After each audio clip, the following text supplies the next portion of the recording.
From Germany, Schaefer stealing first base backwards to Pat Vendita pitching with both hands, baseball's weirdest rules exist because one player thought outside the box and MLB said, never again.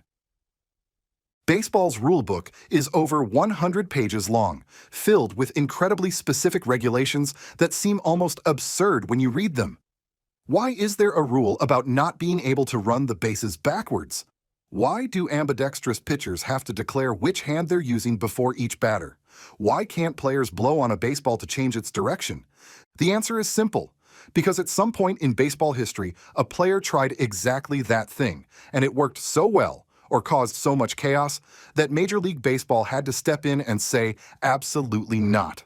Today, we're diving into the fascinating world of player-inspired rule changes, from the brilliant loopholes that players exploited to the dangerous plays that forced safety regulations.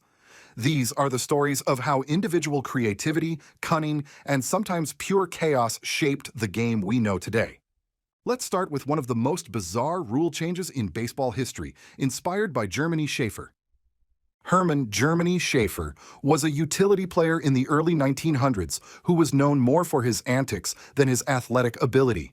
But in 1911, playing for the Washington Senators against the Chicago White Sox, Schaefer pulled off a move so outrageous that it forced baseball to create an entirely new rule. The situation was classic: runners on the corners with Schaefer on first base and a teammate on third. The Senators wanted to execute a double steal, hoping to draw a throw to second base that would allow the runner from third to steal home. Schaefer took off for second base and successfully stole it, but the White Sox catcher didn't take the bait. He held onto the ball and the runner stayed at third. So what did Schaefer do?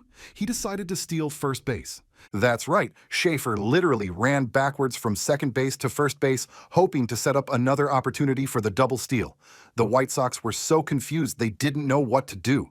The umpires were equally baffled, but since there was no rule against running backwards, they allowed it. The strategy didn't work. The White Sox eventually threw out the runner at home anyway, but Schaefer had exposed a massive loophole in baseball's rules.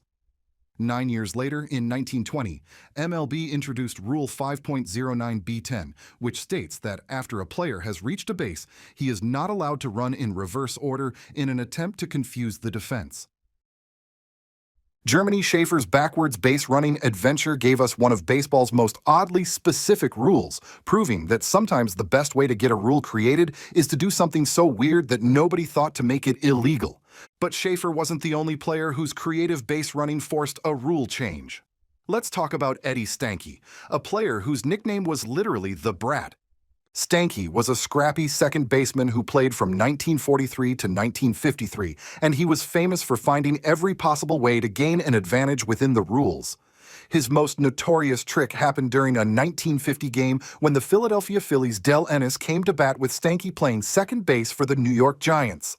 As the pitcher went into his windup, Stanky began jumping up and down behind second base, waving his arms wildly to distract Ennis. There was nothing in the rulebook that said fielders couldn't do this, so the umpires allowed it to continue. Ennis complained, but technically, Stanky wasn't breaking any rules. The strategy worked so well that other players began copying it, turning baseball games into bizarre spectacles where infielders would dance around like they were at a rave. MLB quickly realized this was getting out of hand and introduced Rule 6.04c, which states that fielders can't take a position in the batter's line of vision and with deliberate unsportsmanlike intent act in a manner to distract the batter. Stanky was also responsible for another rule change involving his base running. When he was on third base with less than 2 outs, he would position himself several feet behind the bag.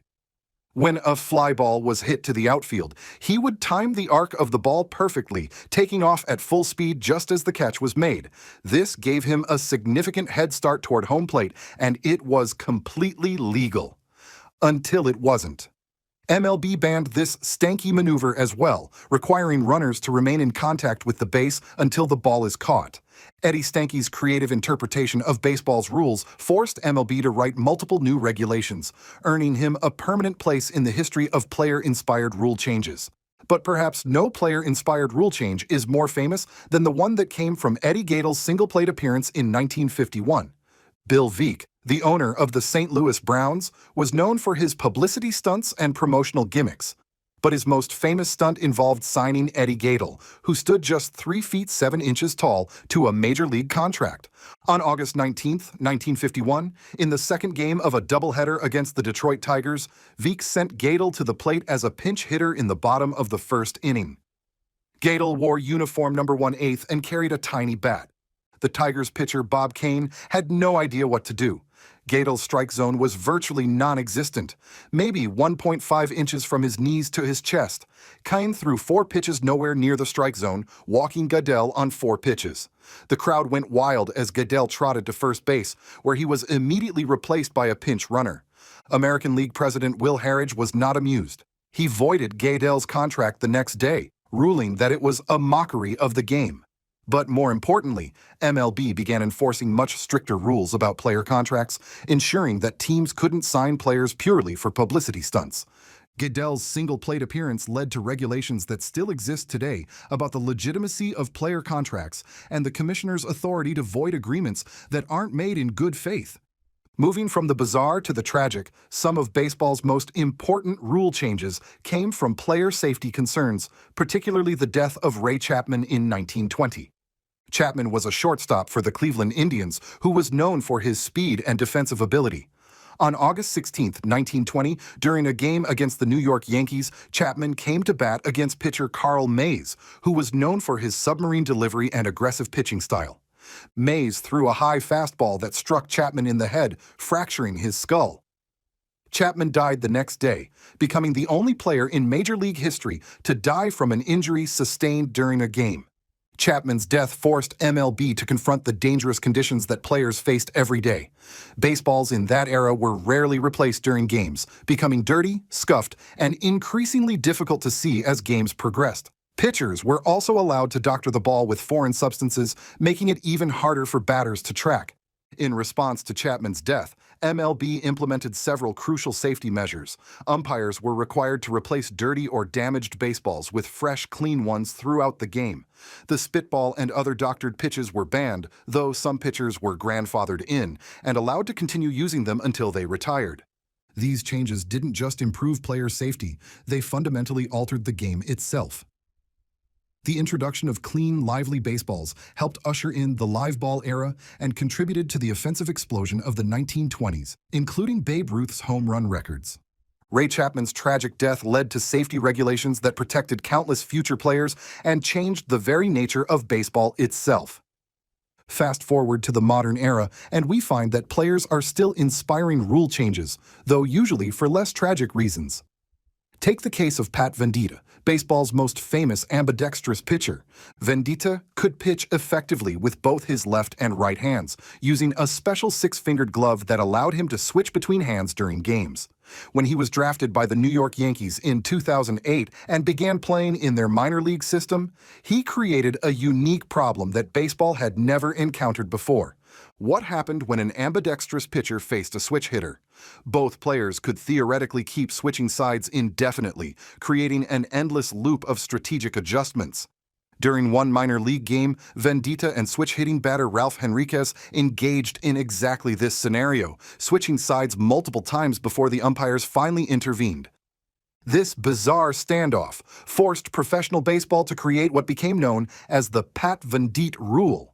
Under this regulation, the pitcher must visually indicate to the umpire, batter, and runners which hand he will use to pitch. Once he engages the rubber with his glove on a particular hand, he's committed to pitching with that arm for the entire at-bat. The batter then chooses which side of the plate to hit from. Pat Venditta's unique ability forced baseball to create its most modern player-specific rule, showing that even in the 21st century, individual players can still surprise the sport with something completely new. But some of the most entertaining rule changes came from players who found creative ways to manipulate the ball itself. Take Lenny Randle, a third baseman who played in the 1970s and early 1980s. During a 1981 game between the Seattle Mariners and Kansas City Royals, Royals batter Amos Otis hit a slow grounder down the third base line. The ball was rolling in fair territory, but appeared to be heading toward the foul line. Randle, playing third base for the Mariners, had a brilliant idea. If he couldn't touch the ball to make it go foul, why not blow on it? Randall got down on his hands and knees and began blowing on the baseball, successfully pushing it into foul territory. The Royals immediately protested, but there was no rule against what Randall had done. After a lengthy discussion, the umpires ruled that Randall's actions were illegal and awarded Otis first base. MLB quickly implemented a new rule stating that players cannot alter the path of a baseball through any means other than fielding it with their glove or bare hand. Lenny Randall's creative interpretation of physics gave us one of baseball's most oddly specific regulations. The theme of players exploiting loopholes continues with Ross Barnes, one of the greatest hitters of the 1870s, who forced baseball to completely redefine what constituted a fair ball. In the early days of baseball, home plate was positioned in fair territory, and any ball that landed in fair territory was considered fair, even if it rolled foul afterward.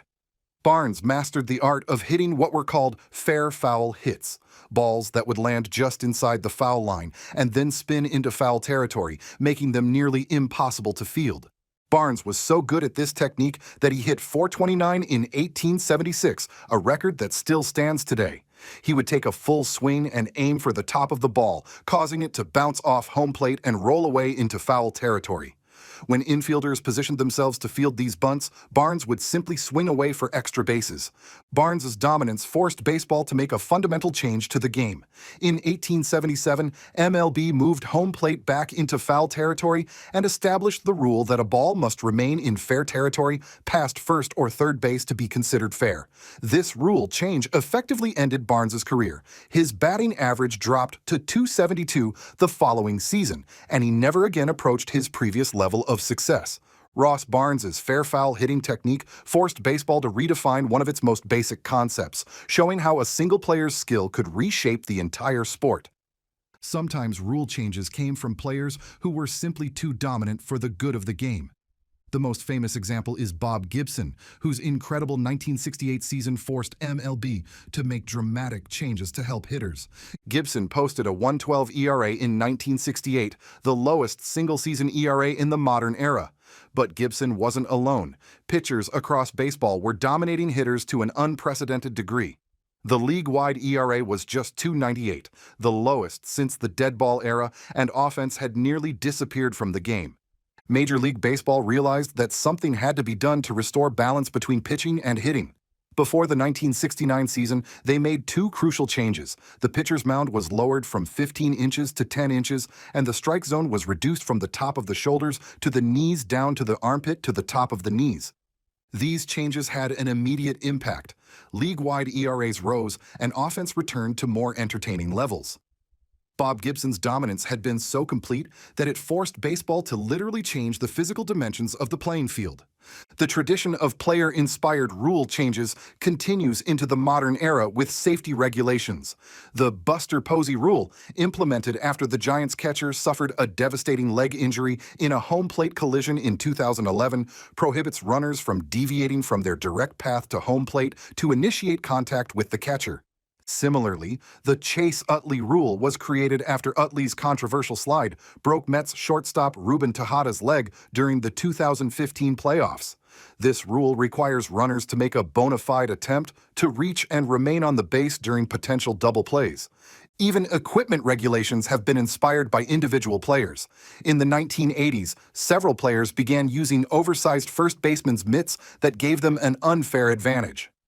MLB responded by establishing specific size limits for all gloves and mitts. Looking at all these rule changes, a clear pattern emerges. Baseball's rulebook isn't just a set of arbitrary regulations. It's a living document that reflects the creativity, ingenuity, and sometimes pure chaos that individual players have brought to the game over more than 150 years. Every weird, specific rule in baseball exists because at some point, a player tried something that nobody had thought to make illegal. Germany Schaefer ran backwards around the bases. Eddie Stanky jumped around like a maniac to distract batters. Lenny Randall blew on a baseball. Pat Venditta pitched with both hands.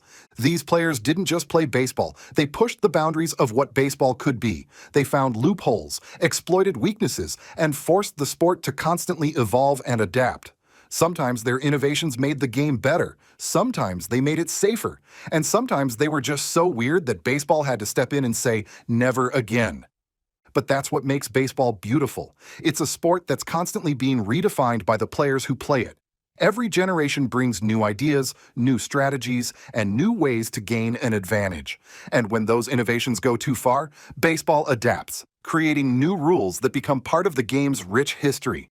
The next time you're reading through baseball's rulebook and wondering why there's a regulation about something incredibly specific, remember, somewhere in baseball history, a player tried exactly that thing, and it worked so well that the sport had to make sure it never happened again.